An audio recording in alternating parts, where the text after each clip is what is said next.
Well, good evening, ladies and gentlemen. My name's James Turner. I'm a KC arbitrator and mediator here at Quadrant Chambers. Welcome to Quadrant Chambers International Arbitration Review of the Year for 2024. Now,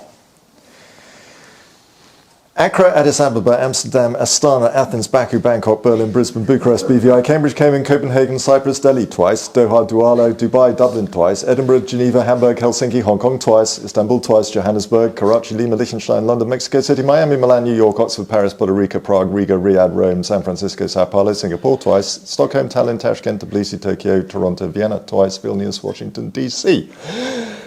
Now, I may not have got them all, but between them, those cities and islands hosted 60 or so arbitration weeks, days, and other happenings around the world last year.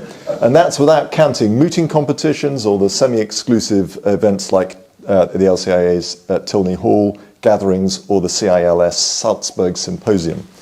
And since you ask, these events totaled roughly 37 working weeks. Luckily, some of them coincided, or that award would never have got written. 2024 also saw more than a dozen institutions publish new rules, and the IBA update its guidance on conflicts of interest, a topic to which we shall return.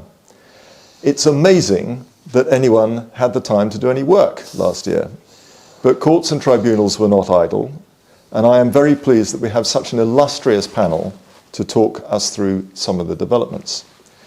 To my extreme right, your extreme left, make of that what you will, Lucy Greenwood is an independent arbitrator specialising in commercial and investment disputes, especially in the energy sector. For the past 3 years, she's been recognised by Who's Who Legal as a global elite thought leader and placed by Chambers and Partners in Band 1 of its recommended arbitrators. The best quote I've found for her is that, quote, she is absolutely fabulous. She knows her cases back to front and knows what the issues are that need to be addressed. She writes really well and promptly. She has a beautiful way of handling her co-arbitrators, unquote. I can vouch for all that. I've been lucky enough to have sat in 2 arbitrations with Lucy as chair, and she is a pleasure to work with, fantastic at handling the parties as well as the co-arbitrators, and producing terrific awards at pace. She is also the instigator of the Greener Arbitration Pledge, so as you can see, green by name, nature, and wardrobe, which encourages us all to fly less, consume less paper, and generally work towards reducing the environmental impact of arbitration.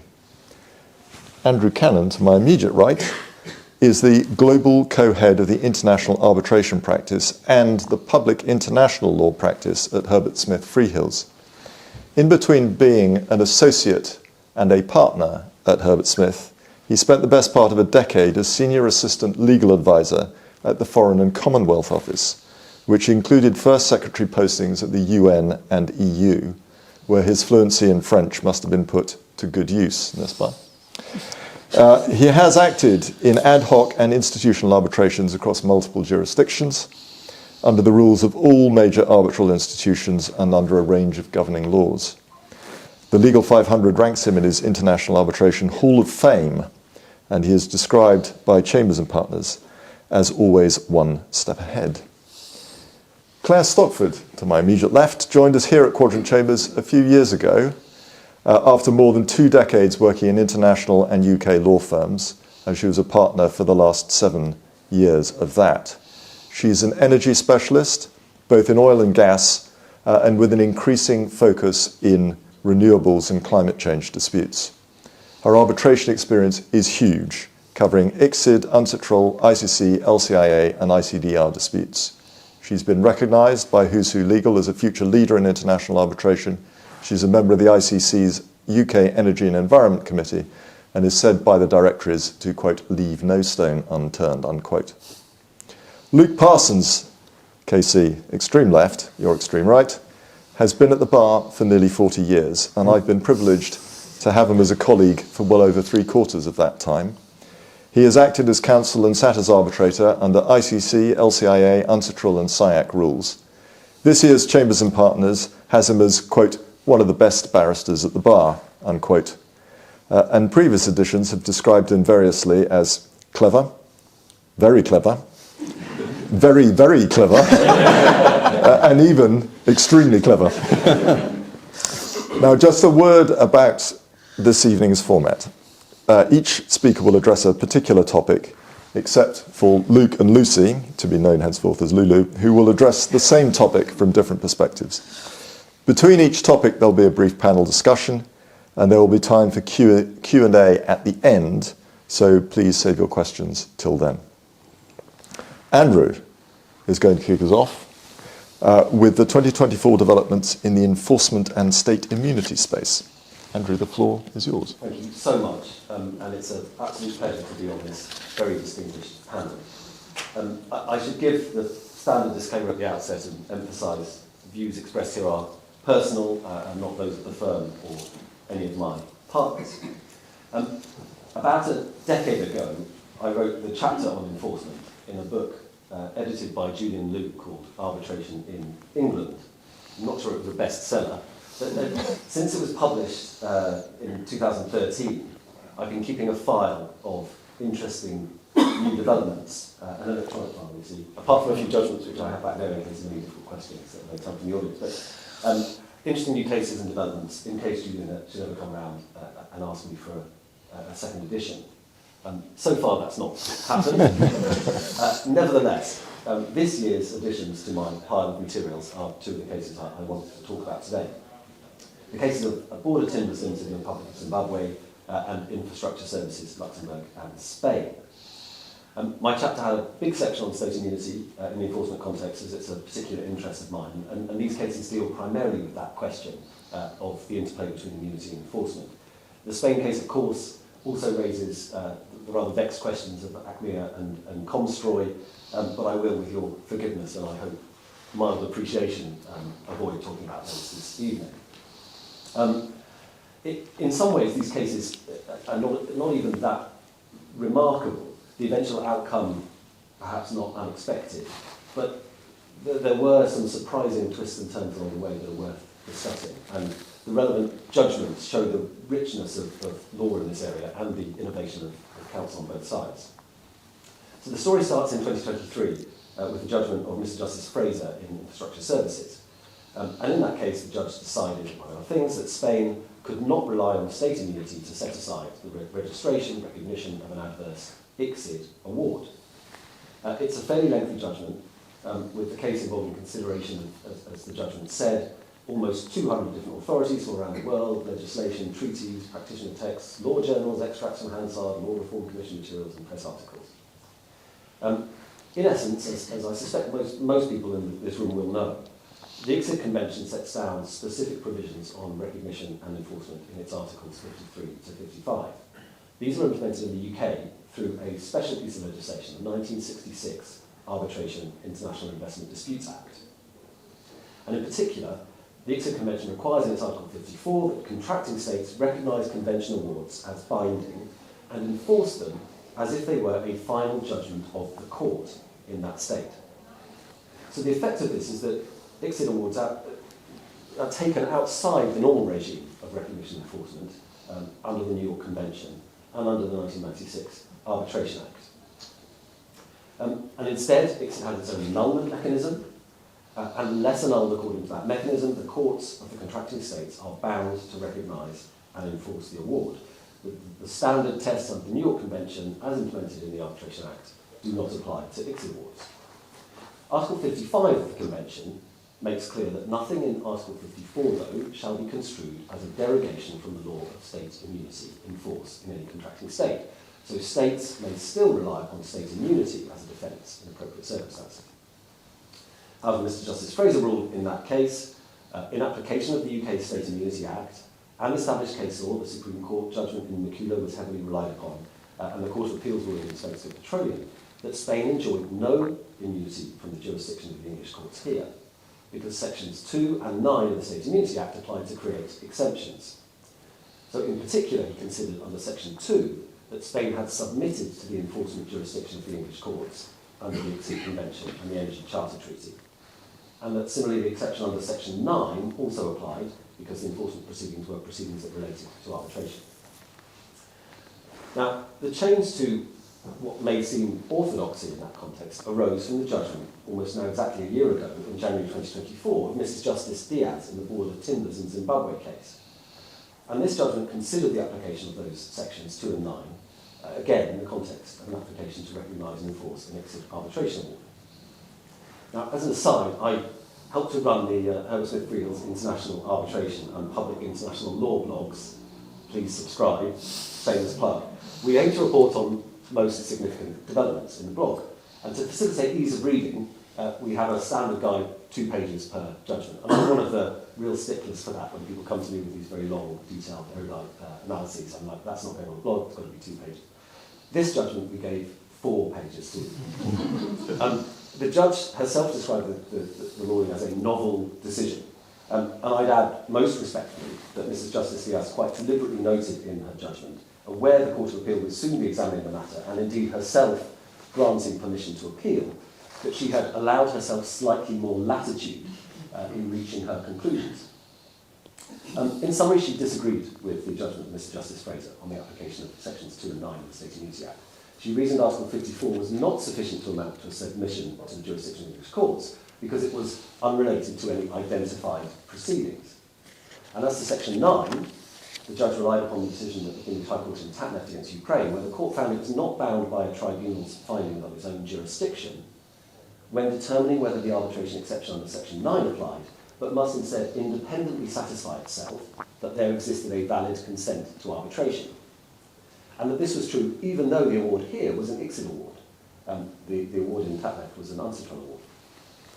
But in fact, Mrs. Justice Diaz found that, nevertheless, that no state immunity applied, because in her judgment, the question of state immunity was not engaged at all during the stages of applying for registration and recognition of an arbitral award. And this was because there was a distinct procedural regime applicable under the 1966 Act and under the relevant provisions of the CPR. So this was a specific finding in the context of an ICSID award. So she said recognition of an ICSID award did not in fact involve the exercise of the court's adjudicative jurisdiction. So there was no state immunity. And so it's a Court of Appeal judgment that came out in 22 October 2024. And this was more of a standard 2-pager on the blog. 2 cases were heard together and the judgment deals with both. 2 main issues. First, the last point I just mentioned, whether the State Immunity Act applied at all to applications to register an ICSID award. And on this, Court of Appeal's decision, leading judgment in My Lord Justice Phillips, was a resounding yes. It disagreed with the novel approach by Mrs. Justice Diaz and held the registration of an award is properly an exercise of the court's adjudicative jurisdiction, so the State Immunity Act would apply. And then the second question, whether there was any exception to state immunity as provided for under the Act. Again here, the main question the court looked at was Section 2, and whether or not Section 2 applied in the sense that Article 54, the wording of Article 54 itself in the ICSID Convention, was sufficient to amount to a submission to the jurisdiction of the English courts of any contracting state. And the Court of Appeal decided that this was indeed the case, dismissing the arguments of the states and overturning the decision of Mr. Justice Diaz that something more specific was needed.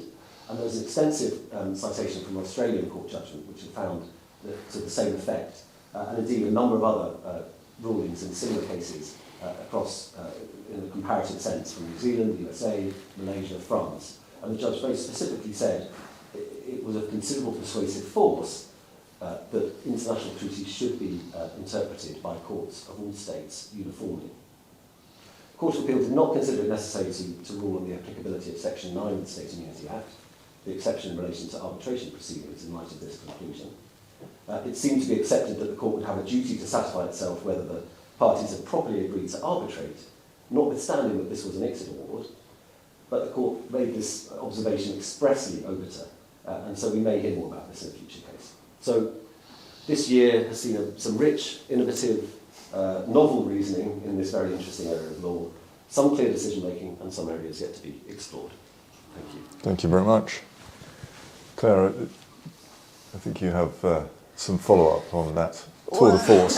A little. I mean, I think Andrew covered that very comprehensively, and he touched on this point that I thought what was really interesting from the Court of Appeal's judgment was the weight that it gave to the judgments of foreign courts and the need to be consistent with those. And it particularly relied on the weight given to, it gave particular weight to the decision of the Australian court, the very recent decision. So I thought that was interesting. So in other judgments,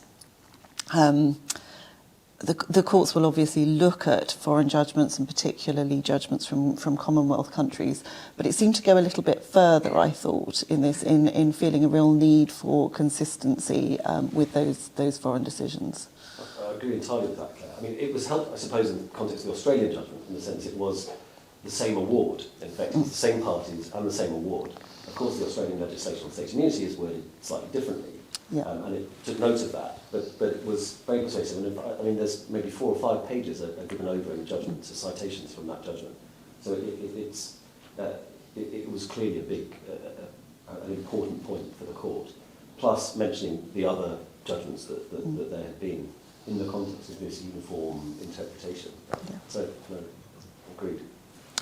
Thank you. Well, Claire, you're next up, and you're going to bring us up to date with the ever-developing and urgent field of environmental claims. I am. Take it away. Thank you.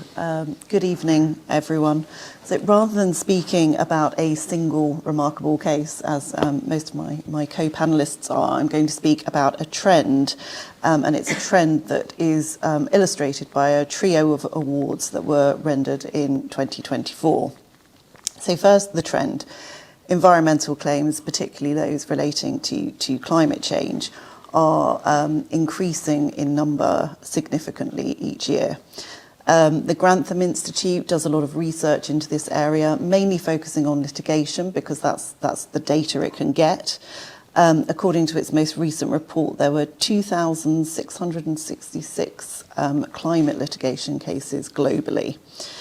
Lots of these are low-key skirmishes in local courts around planning and permitting. They don't make any headlines. Some obviously do. There was the attempt to use derivative action to force the hand of Shell's board that everyone in this room will be familiar with. There is also a really interesting ongoing case in Germany where a Peruvian farmer is trying to use the German courts to make RWE pay for 0.47% of the preventative action he wants to take to stop a glacial lake that is expanding as the glacier melts from inundating his farmland in Peru. And the 0.47% comes from some research that says that is the amount that RWE has historically contributed to global emissions. So the law is being used in some really innovative ways in the environmental space. There is a lot less data and information about arbitral claims in this area, with the exception of investor-state arbitration, because most of those do tend to be made public. So I'm going to focus on an environmental claim, and it's a sort of green versus green case where the tribunal had to examine some of the trade-offs between protecting investments that are made, particularly investments that are made in mining space to mine rare earth minerals and metals that are needed for the climate transition, against climate and biodiversity and environmental protections that states want to put in place. So the 3 cases that I'm going to talk about are all actually very similar. They're all brought under the Colombia-Canada Free Trade Agreement. They all concern mining in a páramo in Colombia. And for those who don't know, and that might be a few of you, a páramo is a high-altitude wetland that Colombia has identified in the Andean region. There are 37 of these areas, and Colombia considers them to be rare and fragile ecosystems that need protecting. These páramos also have practical importance. The páramo at issue in these arbitrations also provides water to 2.5 million people, as well as being a rare and fragile ecosystem. So in each of these three cases, Canadian miners invested in mining titles that overlapped with the boundaries of these protected areas. So I'll give the facts. For one, 2 of 3 cases have awards that are publicly available. One doesn't, so I will say very little about that because there's only a few press releases that are known. So the case with the facts that I will present is Red Eagle against Colombia. It's a claim for $130 million. It's a large-scale gold mining investment. And obviously gold is not only about jewellery and gold bars, it's also used for electrical contacts and solar cells, for plating connectors in wind farms and batteries, and as a catalyst in carbon capture and conversion processes. So that's what makes this a green-on-green case, not just a simple environmental case. So the regulatory background is that around the time Red Eagle invested in these mining titles, a law was introduced in Colombia banning mining in páramos on environmental grounds. 4 years later, in 2014, the Environment Ministry ruled that some of Red Eagle's mining areas fell within an exclusion zone for a páramo, and to mine in these areas it needed vested rights. 2 years later, in 2016, a judgment of a Colombian court eliminated grandfathering rights for mining and effectively permanently banned all mining activities in páramos regardless of any pre-existing rights. So the claimant claimed that at the time of its investment, the respondent hadn't placed any restrictions on mining, and therefore it claimed a breach of the fair and equitable treatment standard in the Colombia-Canada Free Trade Agreement. It said that Colombian officials had visited Canada and encouraged mining investments. It said the process around delimiting the boundaries of the páramo was unreasonable and arbitrary. And it also said that Colombia had failed to consider the positive economic effects of mining in the region. It also said that the way Colombia had approached its policing of the páramos was discriminatory because it allowed local artisanal miners to continue mining in the area. The claimant also alleged indirect expropriation of its investment. The respondent's position was perhaps unsurprisingly that Red Eagle knew or should have known that Colombia was committed to protecting the páramos from mining activity, and it could have no legitimate expectation of carrying out mining in these areas. It said there was no discrimination as it was taking action against the local miners to evict them from the páramos, and it said it had not expropriated the claimant's investment. There was a majority decision, 2-1, on the tribunal, and it concluded that when the investor bought the mining titles, the páramo mining ban was already in place and known, or should have been known, to the claimant. The claimant could not have had a reasonable expectation that large-scale mining would be permitted. It noted that eviction orders had been made against the artisanal miners. It rejected the expropriation claim, saying that the claimant needed to show there was a vested right under the domestic law of Colombia, and it had not demonstrated that to the tribunal. And then finally, it said that the measures had a public policy goal of environmental protection and therefore fell within the state's police powers. And that is really the key point and the trend that is coming out, that tribunals are having to balance protecting the financial investment of investors against the environmental protections that states are putting in place to protect against climate change and to protect biodiversity and other environmental aims. Very briefly, I'll address the other 2 similar claims. One is Eco Oro against Colombia. This is the biggest of the 3 claims. It's a $700 million claim relating to the same páramo, the same sort of mining that it wanted to do in that area. This is quite interesting in the way that the tribunal treated it, because it bifurcated the claim And in the liability phase, it found that the state had deprived Eco Oro of the right to mine in the entire area of its concession. And it found that Eco Oro could only have been expected to foresee a mining exclusion zone around the Paramo if the state itself could have. And there was confusion regarding the Paramo regime. The tribunal in that case used the phrase regulatory roller coaster. And it therefore found there was a breach of the fair and equitable treatment standard.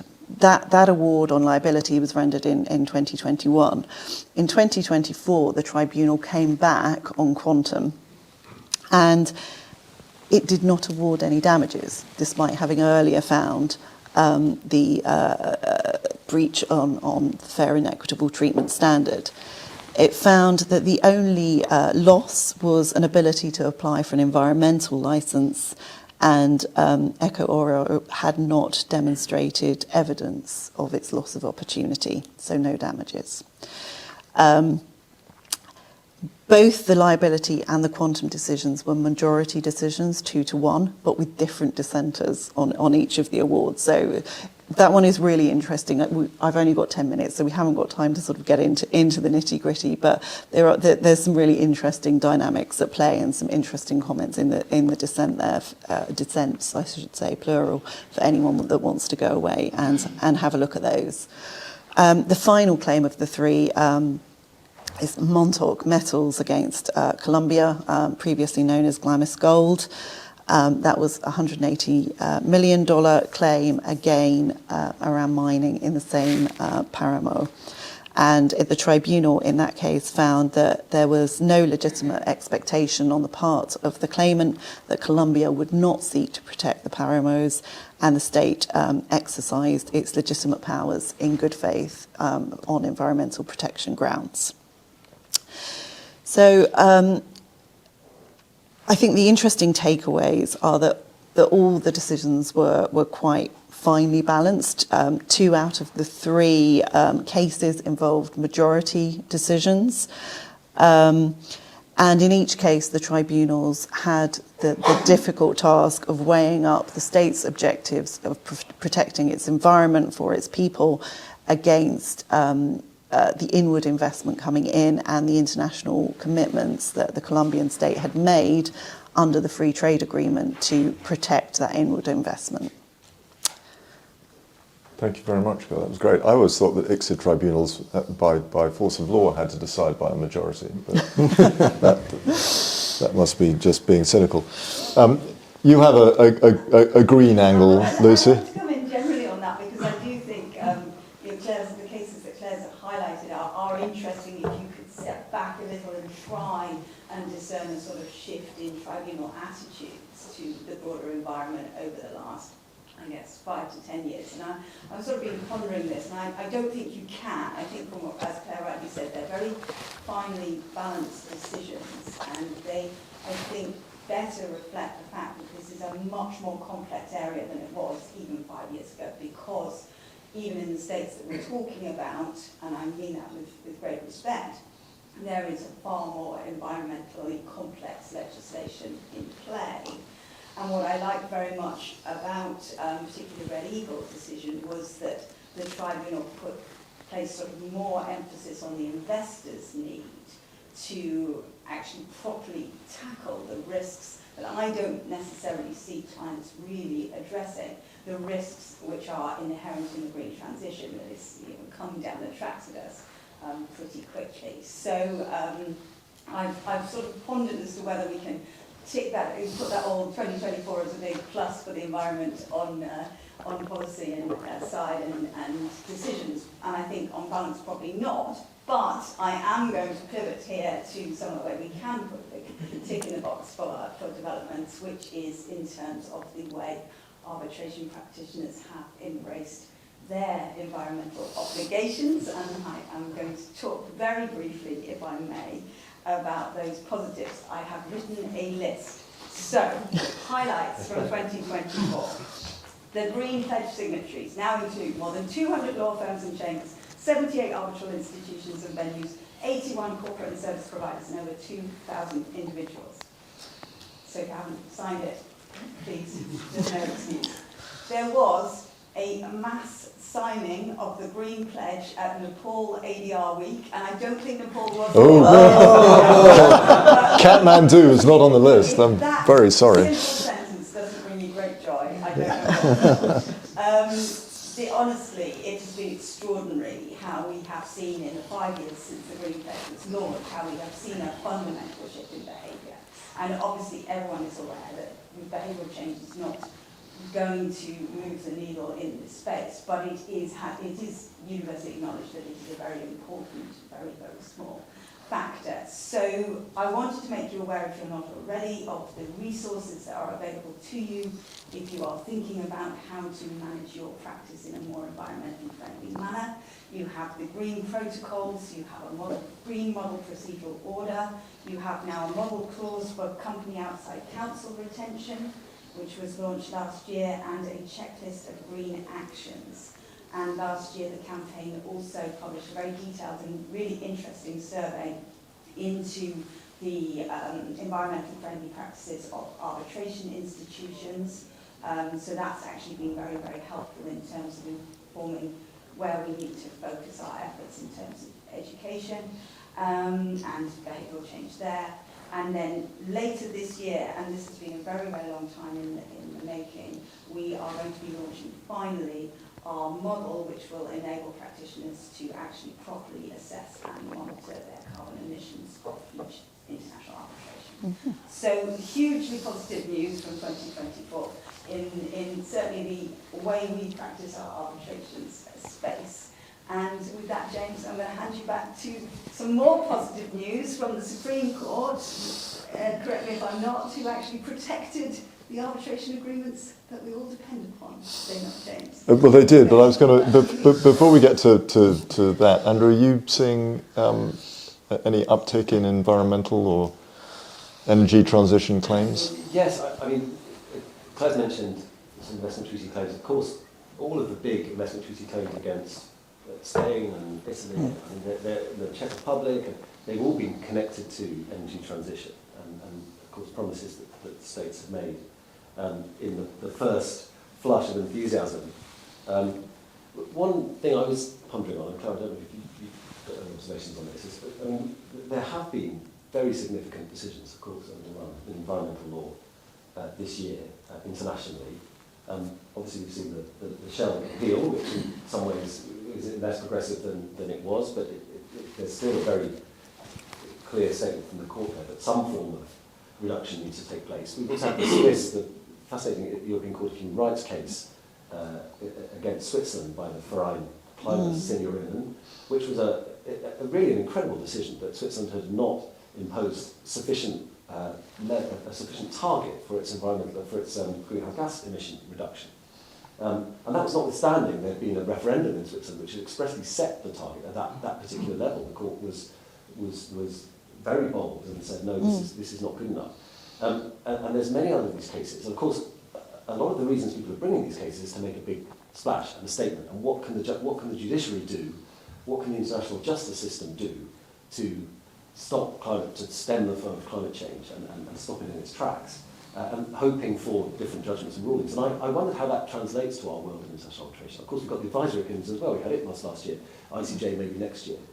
How will that resonate in our world of international arbitration and flow through? I mean, it may be too early to tell because, of course, it's not quite the same splash unless the treaty is more public. But we will see, I think, claims that are connected to these decisions and these principles that are being established. I think that's right. And I think we are seeing it in one level in the treaties themselves, because the modern treaties are increasingly taking account of environmental protection and the state's rights to regulate, and that just doesn't appear in the older treaties, but is increasingly appearing. So we're seeing it sort of in a very concrete way in those treaties. I also think where it will resonate and has sort of started to resonate already is the quantum phase. And I think that's where things are really going to change, when you're getting into valuation of investments and you're taking into account the green transition and the risks of regulatory change. amendment, actually that's where you, I think, will see tribunals coming out with very bold decisions that investors are not going to recover the sums they're claiming, because once you do the calculation correctly, and again this is reliant on quantum experts getting it right, you will see them recovering much less than they are claiming, which obviously just occurred last year as well. Fascinating. I'm going to drag things back to a court decision. I'm so sorry. It's an important one, as I say. Well, it is an important one. I mean, on the environment, I would single out the Supreme Court last year saying you have to take Scope 3 emissions into account in environmental impact assessments. But Also the decision today. yeah, the Scottish courts. Yeah.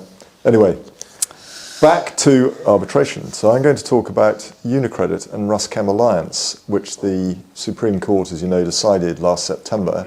And I'm going to focus on what it has to say about the much trampled territory of the governing law of an arbitration agreement.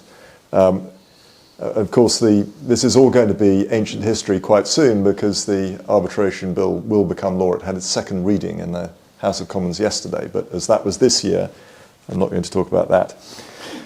Now, we all remember the Supreme Court cases in Enker and Chubb and Kebabji and Cat Food in 2020 and 2021. And Enker left us with a cascade approach to identifying the law governing an arbitration agreement. In essence, and except for the rare case that there is a specific choice of law to govern the arbitration agreement, Enker gives primacy to the law chosen by the parties to govern the contract as a whole, if they have made that choice. However, that was capable of being displaced in two situations. One of those is where the validity principle was triggered, which means that a different law might apply if the arbitration agreement would otherwise be invalid. The other, which is the point that arose in UniCredit, is where a provision of the law of the seat indicates that where an arbitration is subject to that law, the arbitration agreement will be too.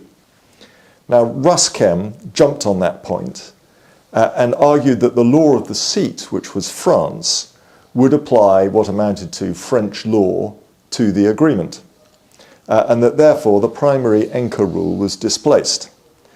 That being so, it argued, the jurisdiction of the English court, even to consider granting the anti-suit injunction, which was the subject matter of the case, evaporated, because that jurisdiction depended upon English law being the governing law of the arbitration agreement. Now, the origin of the point that the law of the seat might displace a contract-wide choice of law clause was a 2020 decision of Mr. Justice Butcher in a case called Karpatsky. Like Kebabji, that was an enforcement case, but unlike Kebabji, the award was made in Sweden and not in France. Enforcement was resisted in Karpatsky on, among other grounds, the basis that the underlying arbitration agreement was invalid under Ukrainian law. And the enforcing party countered by submitting that it was governed by Swedish law. Now, the choice of law clause in that case was unusual in that it provided for, quote, the law of substance of Ukraine, unquote, which one would take to mean the law of Ukraine excluding its choice of law rules, should apply, quote, on examination of disputes, unquote. And the judge interpreted this as meaning that Ukrainian law applied to the substantive issues, but not to the arbitration agreement. Now, that conclusion should have led him to apply Swedish law under section 103(2)b of the Arbitration Act, and you don't need me to tell you that provision applies the law of the seat to the arbitration agreement unless there is an express choice of law. But presumably no one pointed that out to him, so he therefore took a different route. He reasoned that there was an implied choice of Swedish law to be inferred from the choice of Sweden as the seat of the arbitration. And that was because, and he had three reasons for this. First, section 48 of the Swedish Arbitration Act, and which of us here does not love section 48 of the Swedish Arbitration Act, applies the law of the seat to the arbitration agreement in the absence of a party choice of law. Second, the parties should be taken to have known and agreed that failing to make an express choice of law for the arbitration agreement and agreeing a Swedish seat would have the effect that Swedish law applied. It's obvious when you think about it. And third, he thought that, quote, the parties can be taken to have intended that if Swedish law was to be the governing law of the arbitration agreement when the matter was looked at in Sweden, it should be the governing law of the arbitration agreement wherever it was looked at, unquote. And if he was wrong about that, then Swedish law applied as the law with which the arbitration agreement had its closest connection. Now, in Enker, the Supreme Court didn't really grapple with Karpatski. It just distinguished it on the basis that our own Arbitration Act, because that was what was at stake there, contains no provision similar to Section 48 of the Swedish Act. Although, interestingly, the Scottish Arbitration Act of 2010 does, but I digress. But the Karpatski approach was allowed to find expression as one of the two, this is back in Enker, it was allowed to find expression as one of the two situations in which the parties' choice of the law governing the contract as a whole might be overridden when it came to the arbitration agreement. In Unicredit, though, the Supreme Court couldn't dodge Karpatski any longer because it was the foundation for Ruskem's argument that the law governing the arbitration agreement was French and not English law. Its argument was that by choosing Paris as the seat, the parties must be taken to have known that under French law, the arbitration agreement would be regarded as governed by French law. And if that was the case in France, it should be the case wherever the law governing the arbitration agreement was considered. Therefore, there was an implied choice of French law to govern the arbitration agreement. Well, Lord Leggatt didn't think much of that. First, he didn't really buy the idea that the parties and their legal advisors would, when choosing an arbitral seat, have the detail of that seat's law in mind. Or as he put it, quote, it attributes to commercial parties and their legal advisors a degree of legal foresight which goes beyond what it may in practice be realistic to expect, unquote, very politely phrased. Even so, he was willing, for the sake of argument, to let that ride. He had no time at all, though, for the argument that the question, what law governs the arbitration agreement, should be answered the same everywhere. Although he saw the superficial attraction, he also saw serious practical difficulties, both in achieving what he labelled the transnational consistency of approach that would require, and in the constant need for expert evidence that would result from adopting that approach in this jurisdiction. You think about it, every time you have the law of the seat, you're going to have, almost by force, have to have an expert report on foreign law because of the way that we handle questions of foreign law.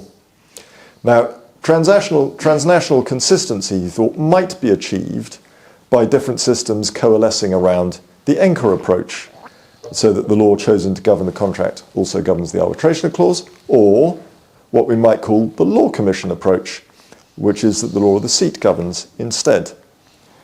Currently, though, there is no consistency of approach, and so there was no basis for favouring the Law Commission approach over the Enker approach, much less imputing to the parties an intention that the governing law of the arbitration clause should be the law of the seat if that is what the law of the seat said it should be. Shall I read that again? He thought this, quote, strained artificially to find an agreement by attributing to the parties an unrealistic process of reasoning, unquote. So although Karpatski was correct in its result, the approach was wrong, and so too, therefore, was paragraph 176A of Enker, which reflected Karpatski.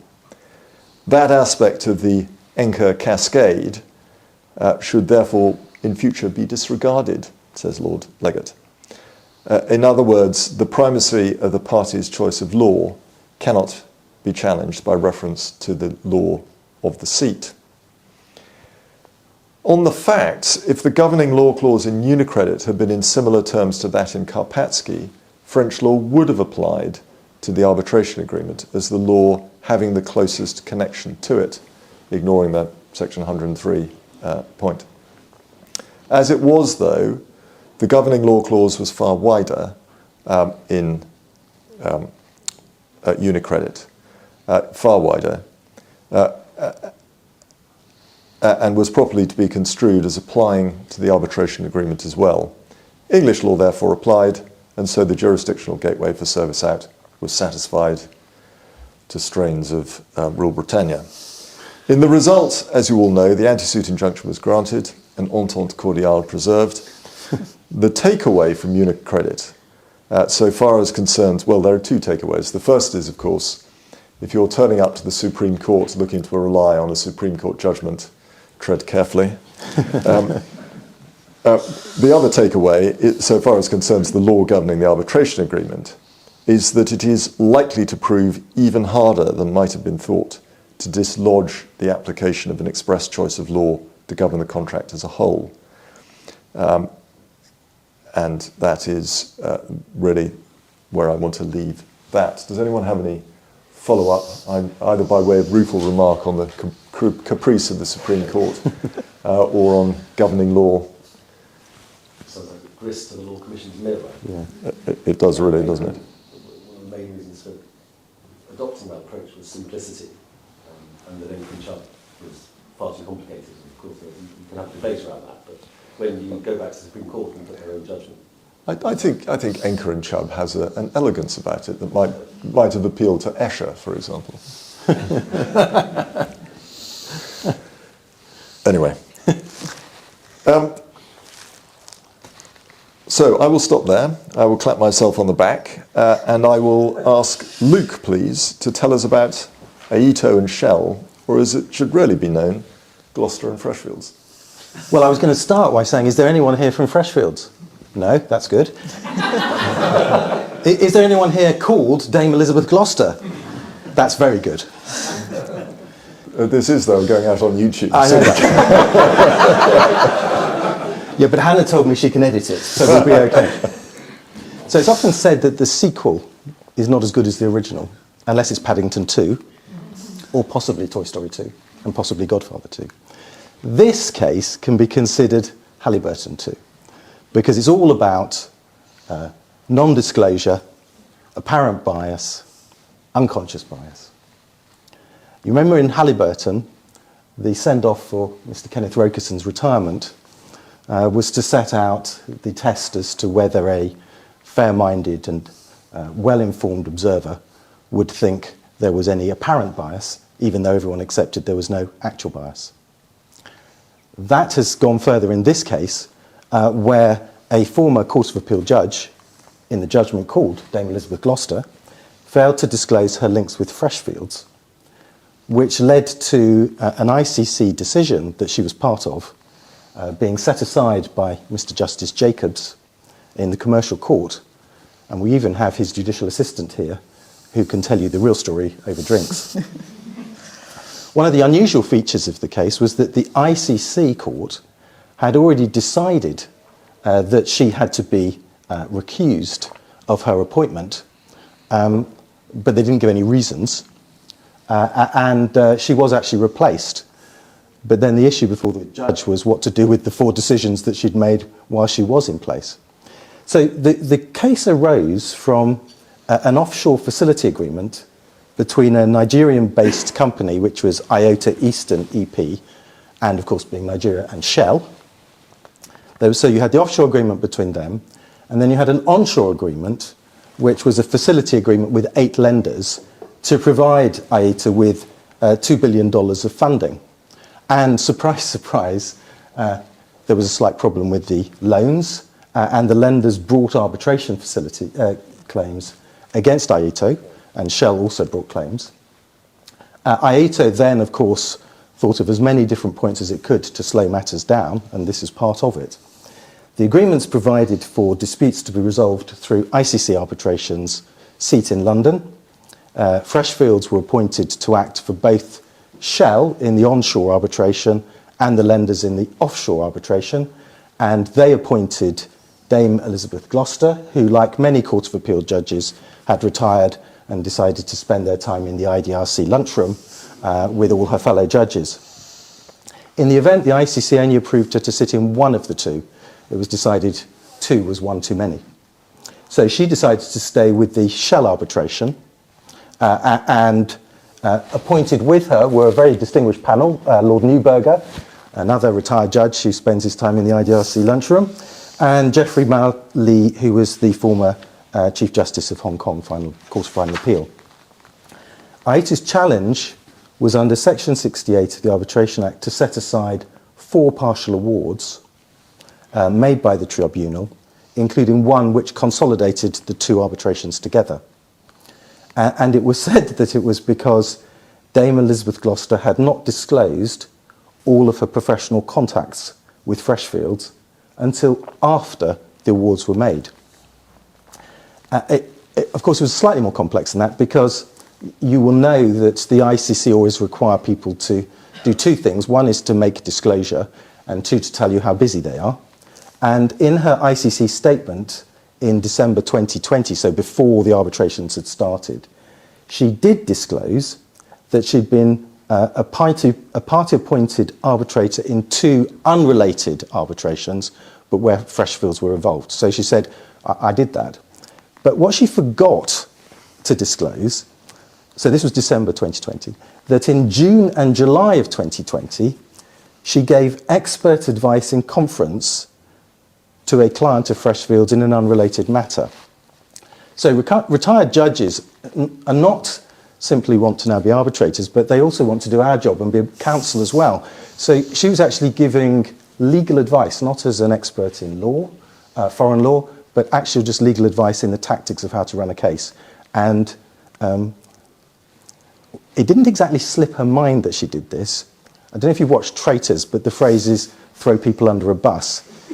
She said her clerk had forgotten to disclose it, although of course she took full responsibility for the fact that she had signed the letter and not noticed that it hadn't been disclosed.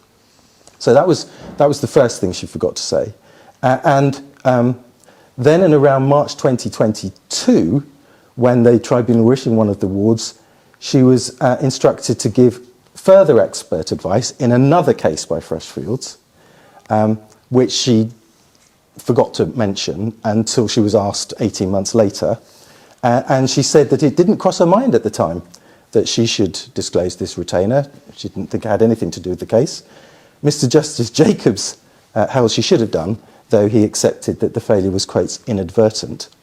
And then finally, in November 2023, she disclosed that she had been recently instructed to provide some further advice in another case with Freshfields.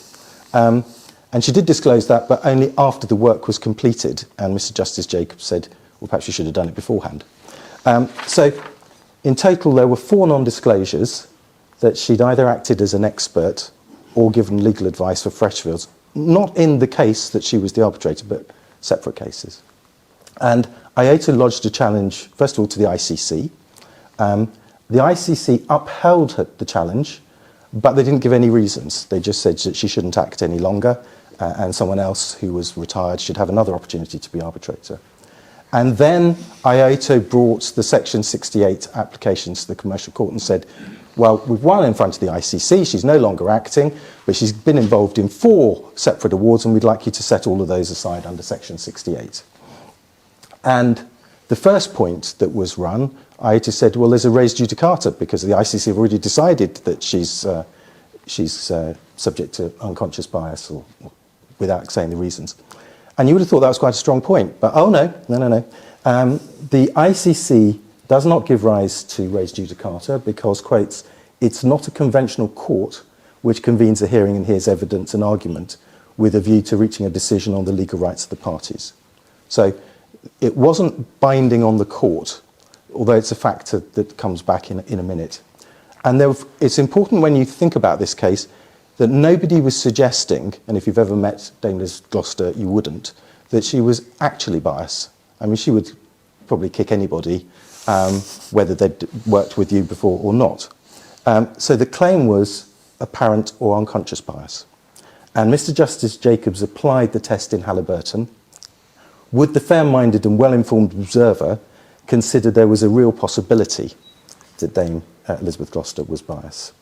And the ICC decision, although not res judicata, would be a factor that the fair-minded and well-informed observer would, quotes, take into account. Because he'd say to himself, well, the ICC thought that, maybe that's relevant.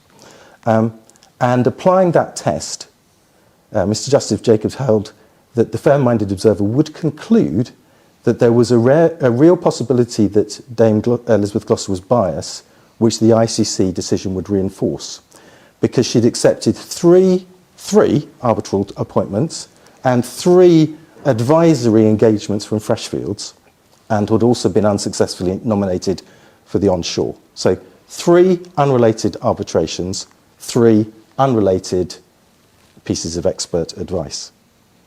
And according to Mr. Justice Jacobs, the observer would consider that this was a significant number of engagements in a relatively short space of time.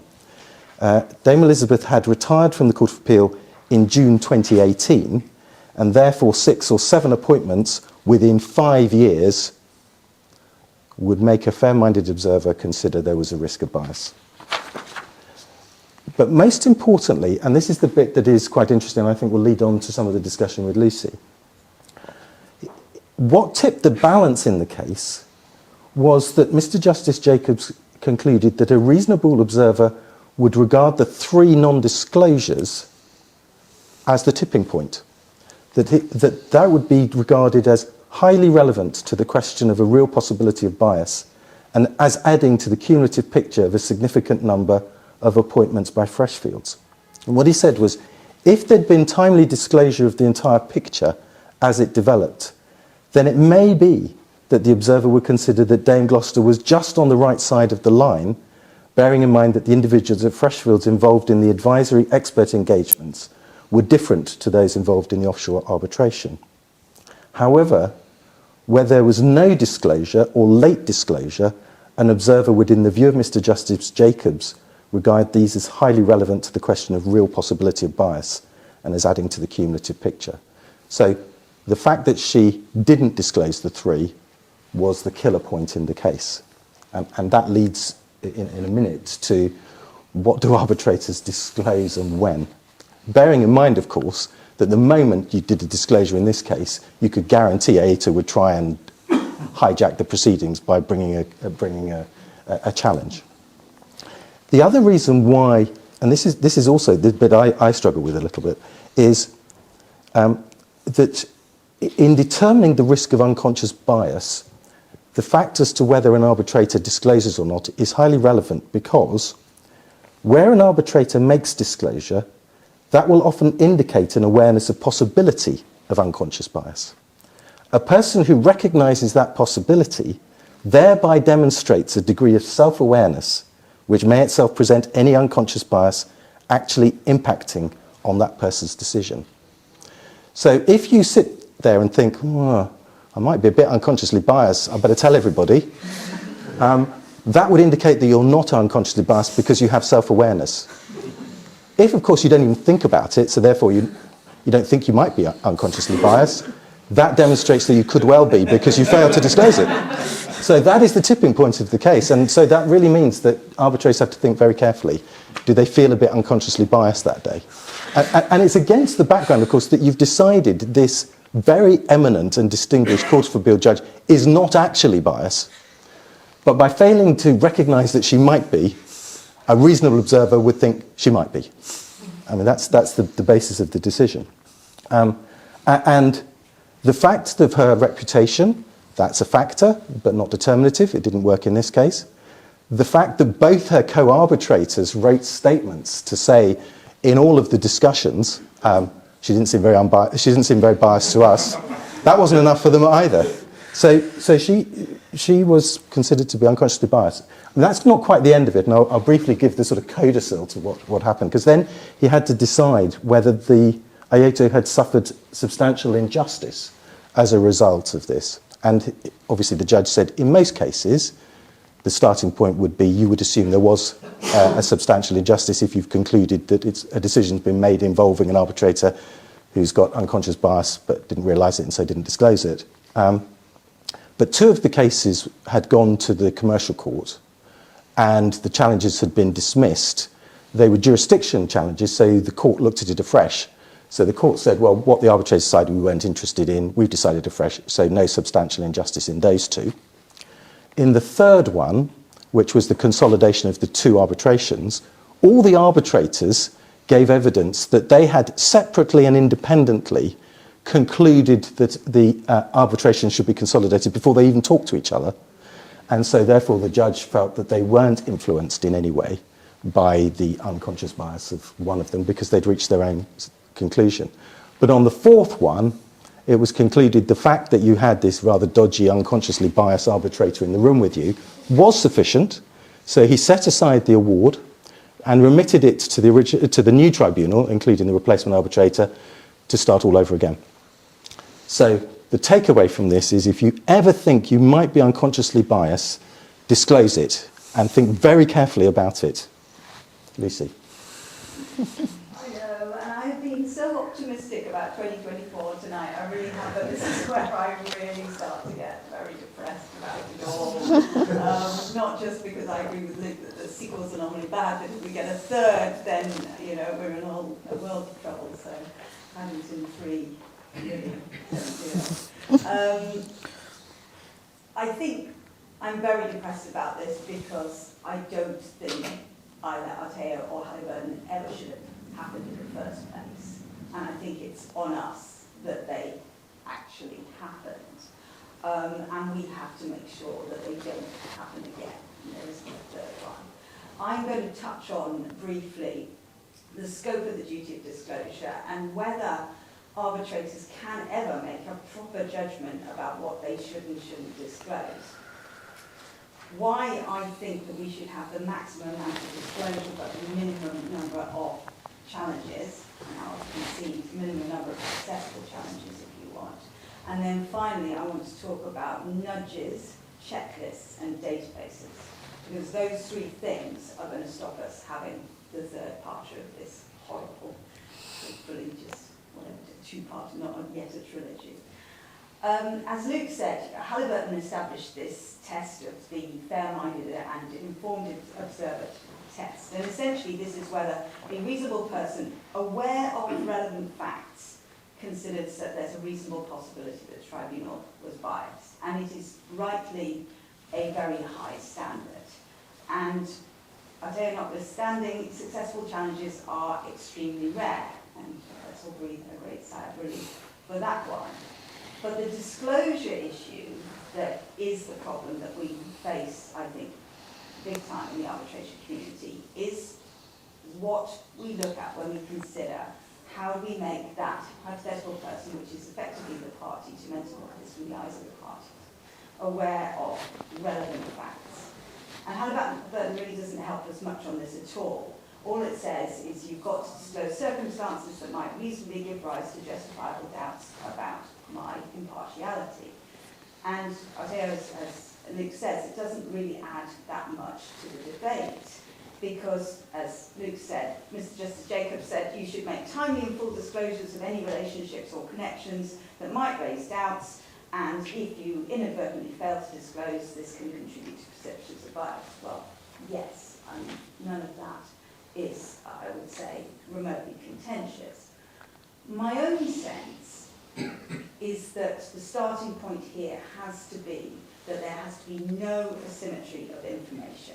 So everyone, parties, institution, co-arbitrators, counsel, are all privy to the same information, regardless, and I have to say this may well be where I diverge from others on this, regardless of whether that information rises to the level of what may or may not constitute a relevant fact. So by that I mean I err very much on the side of if it crosses your mind, you disclose it. Now, that does lead to an issue in terms of different arbitrator practices, in how much you disclose, and also when you are actually doing the parties a favour, if you're doing a simple dump of the last 15 years of everything you can ever think of. That's a separate issue. But the difficulty I have that I mentioned about why I struggle with the test for whether something should or should not be disclosed is formulated is that the arbitrator isn't a disinterested party in this, and we seem to forget that. So what do I mean by that? Essentially, I mean that an arbitrator is effectively being asked to provide information about circumstances that a party might think trigger me to not be impartial. But I'm not actually sure that I can really answer that. Because it is incredibly, you are asking me to make a subjective decision about what a party may feel without knowing what that party knows. And given that I would say that most arbitrators, if not all arbitrators, would ever concede that there could be any possibility that you could ever not be fully impartial, then I think it is an incredibly difficult question you are putting to us. Now, that's not to say I don't think we should have to answer it. It's to say that I think we have to put arbitrators in a position where we encourage them to answer it and we facilitate their ability to answer that question. And when I was preparing for this panel, I was trying to find the source of that original quote that will be familiar to a lot of you, which went along with something along the lines of, and people used to talk about this all the time a few years ago, when I'm appointing an arbitrator, I want to appoint the person who has the maximum level of predisposition towards my client and the minimum level of bias. That's a familiar quote to you all. I don't know who first said it. It's attributed to lots of different people. But if you actually unpick that, I mean, it's pretty honest and acute, but it's also, it does sound a little bit to me like, I don't know, I may be predisposed, you may be influenced, and he may be biased. It depends on where you're sitting. And so I think what I'm setting this up for to say is this is a very, very complex issue which we need to make more easy. So if we accept the premise that the question is a difficult one, as I say, we've got to make it easier for people to answer that. And I want us to get to a position, as I say, where we have the maximum amount of disclosure with the minimum amount of challenges. And actually, when you look at the numbers, arbitration institutions have done a pretty good job on dealing very robustly with challenges over the last however many years they've been publishing the results into challenges of arbitrators. Generally, they have had the arbitrators' backs on this, certainly in terms of where lengthy disclosures have been made. And as we know, challenges to arbitrators rarely succeed in courts. Now, unfortunately, we have RTO where we lose on both counts because there was the upholding of the challenge by the ICC, and then obviously Mr. Justice Jacobs' decision on one hand. Now, because the disclosure process, as I say, requires this difficult subjective assessment as to what I think is or is not a relevant fact and should or should not be disclosed, it leads to very significant variances in practices between arbitrators. And this, I think, can be a real problem on tribunals. So you can sit on a tribunal of 3 where somebody will have made no disclosures, somebody will have made 8 pages of disclosures, and somebody else will have made 1 or 2. And it can lead to very interesting results. As I say, my practice is to err on the side of very full disclosures. Others can be circumspect, and some people can be quite bizarre.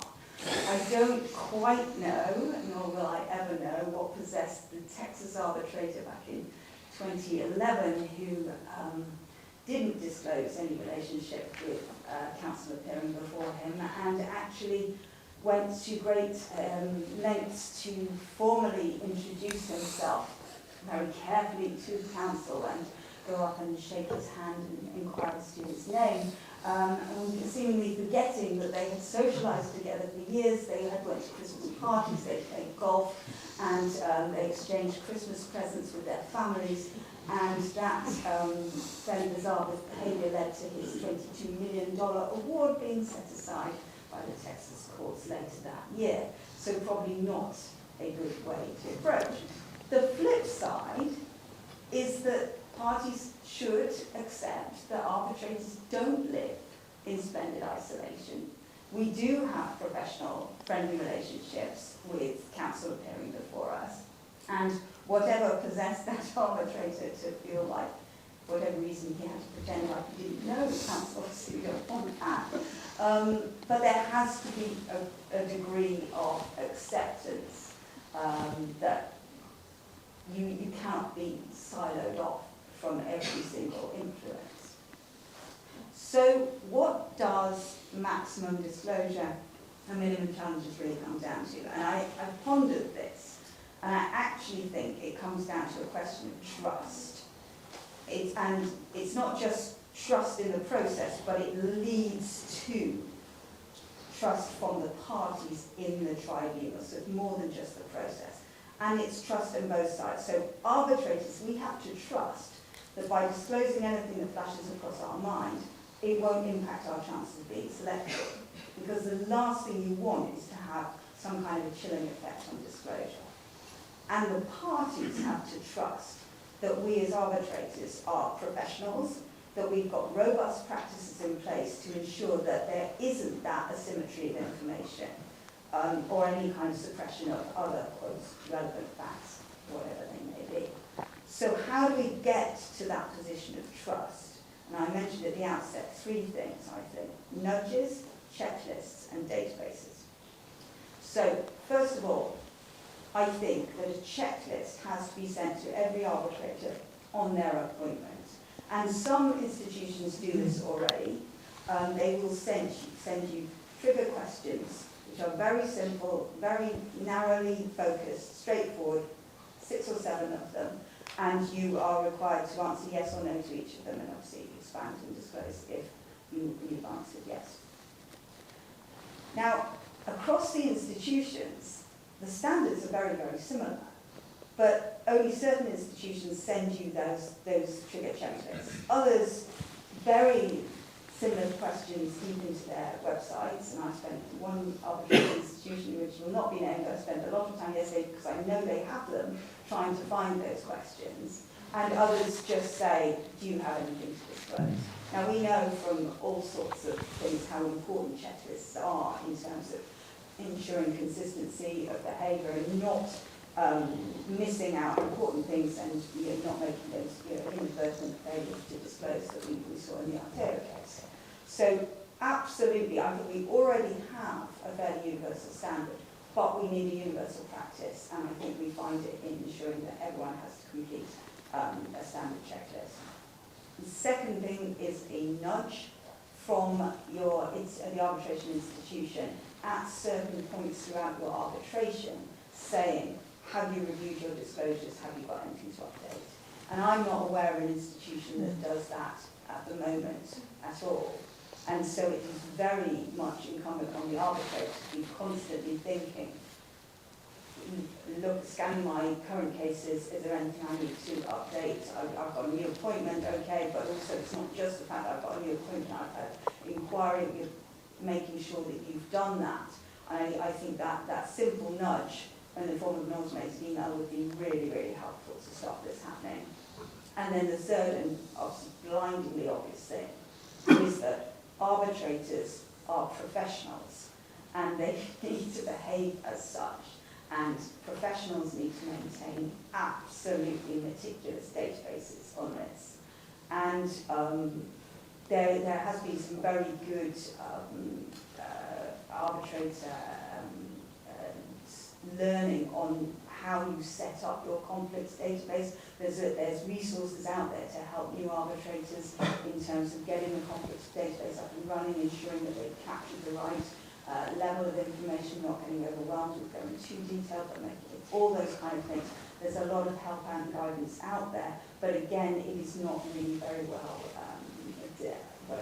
distributed, and I think people don't really tend to know that there is that help out there.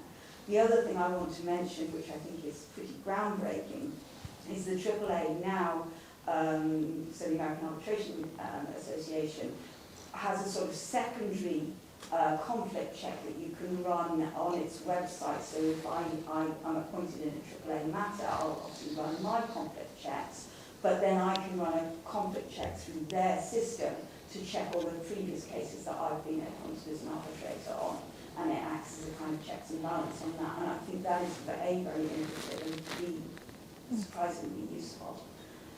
So I'll finish, but I do say, as I say, a lot of this issue is about two things. It's about trust and it's about a level playing field. And the level playing field is important because it is a level playing field between the arbitrators, so that we're all making the right and appropriate and consistent level of disclosures, but also it's a level playing field between all the individuals, because I think the thing that builds distrust most is the feeling that somebody knows something that you don't know. Thank you, Lucy. I think the arbitration disclosure is a hot topic. I mean, in Quadrant we sort of span international arbitration, where absolutely the expectation is that you will disclose, and maritime arbitration, where that's not a common expectation. One of my favourite anecdotes about this is that I had the most glorious form of disclosure one day. I was appearing in arbitration in this building in front of a member of Chambers, and as I walked past the cafe opposite the law courts, the arbitrator was sitting there having a cup of coffee with the CEO of the claimant. And you couldn't get better disclosure, I suppose, if you asked for it.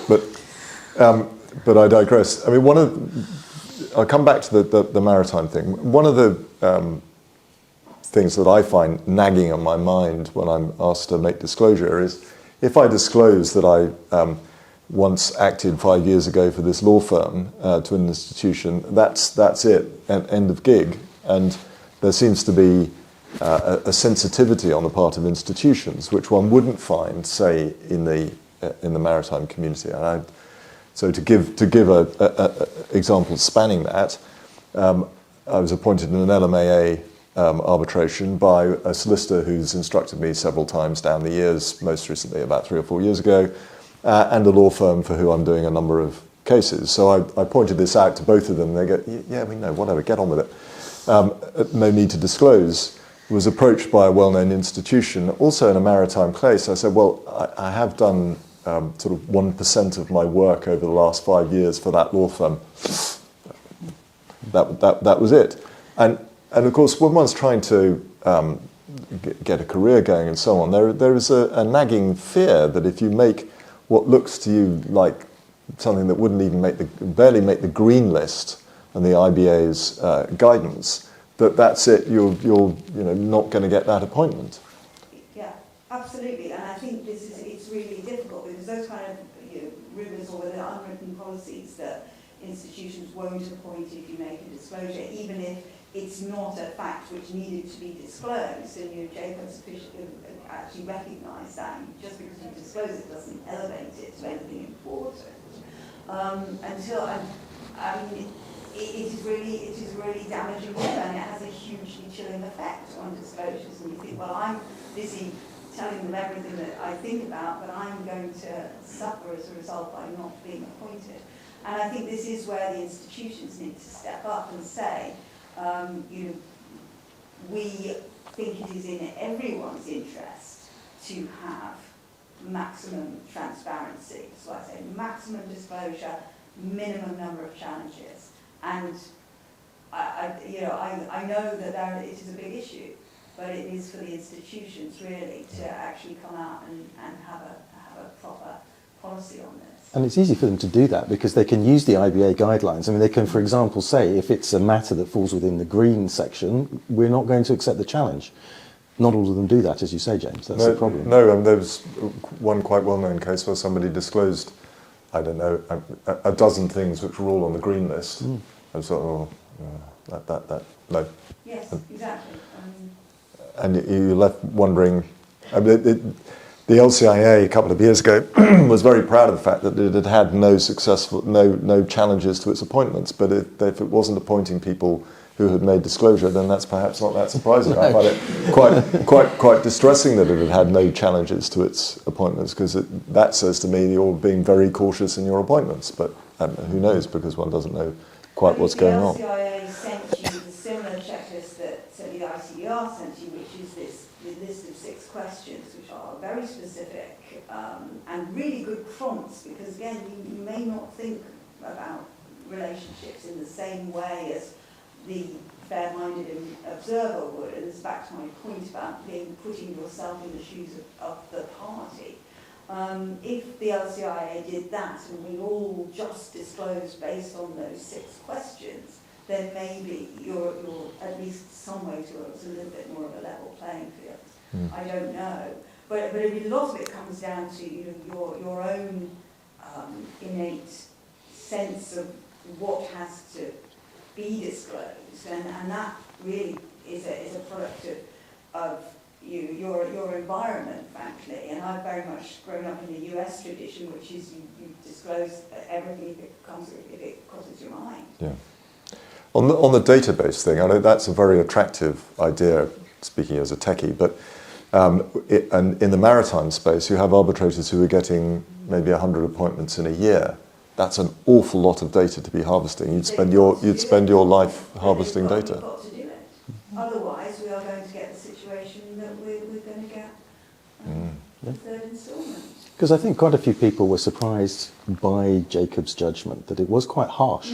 When I say you've got 3 acting as an expert 3 times and 3 arbitrations. Yes. So it does show that you've got to be very careful. And it's about trust in the process, which is you can sympathise for a client looking from the outside and looking at the judgment and going, it just doesn't feel right. And that doesn't do anyone any favours, frankly. And I don't think, with respect to James, I think we saw this in Herbert. You can't start distinguishing between the different aspects of arbitration. We are all professional arbitrators, and we need to be acting consistently across the board. Oh, well, there's the famous footnote, which in the IBA guidelines, but anyway, we won't get too into that. I mean, I can't help noticing perhaps there is a trilogy of cases, all involving very senior members of our profession, Halliburton, Aito, but also P&ID, where somehow the sort of epitaph of glorious careers is not as glorious as the career. Anyway, at that point, unless anyone else on the panel wants to add to this discussion, we're going to throw the floor open to questions. Now, the rules on questions are, please raise your hand if you would like to speak, and I will call you on as soon and as best I can. Please wait until you have a microphone before you start to speak, and speak into it when you're speaking. And please start by introducing yourself. Stunned into silence. They're concerned about the disclosures they would have to make before asking a question. Okay.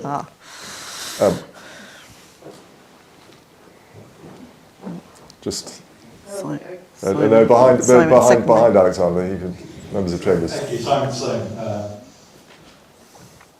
Claire, thank you for your, thank you to the entire panel, particularly on your review of the Colombian cases. Red Hawk. Did either of those awards deal with stabilisation clauses in the underlying license agreements or production agreements? I recall they did, and they said there weren't stabilisation clauses. I think that's what the tribunal found in the awards that have been published. I have no idea about the one that hasn't been published. Alexander, can you take the microphone and introduce yourself and ask your question? It's maybe Alexander off Quadrant. Going back to the next issue of disclosure now, really, first of all, it's my experience that institutions will appoint even where you do make disclosures pre-appointment in appropriate cases, and certainly that's happened to me. But a more fundamental approach to it, and going to the issue, the chilling effect of over disclosure. There are different practices. I think that's something that has, don't quote me on this, but kept me honest, if you like, is thinking, well, how would I be feeling if I didn't disclose something and subsequently I became subject to a successful challenge? And that kind of bad publicity, I think, is really something that arbitrators are very aware of, and that's being discussed in lots of contexts, and that certainly personally is something I'm very aware of, and I think a lot of people are, and that does encourage disclosures of with a certain degree of caution. So I would have thought that additional guidance and common sense and the fear of the adverse publicity is already keeping a lot of people honest in appropriate cases. And the last point I would make is simply that there does, institutional statistics aside, there does seem to be an increased willingness of parties to challenge on increasingly different and broad issues, and maybe they're not successful in that. There's statistics that are being reported, but my sense is that there is a rise in the willingness of parties to challenge arbitrators, and I think some of that is also coming from the investment treaty sphere originally, but it is a fluid area for that reason.